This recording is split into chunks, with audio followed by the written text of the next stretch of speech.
Hi, I'm Papa Saito, competing for PGS Cosplay Talent Showcase 2025, and this is my talent. I'm cosplaying Kogoro Mori, and this is my act.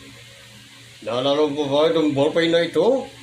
Ito yung ballpen mo na nahulog sa ilalim ng kotse mo na akala ko ay ballpen ko. Since kumakanta si Kogoro Mori sa sa anime, ay handog ko kayo ng isang awitin na try kong gamitin ang boses ni Kogoro Mori. Ang pag-ibig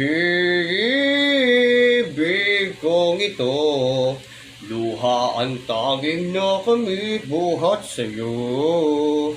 Kaya't sa may kapal tuwin ay dalangin ko, sana'y kapalaran ko ay magbago. God bless po sa mga pipili po sa akin.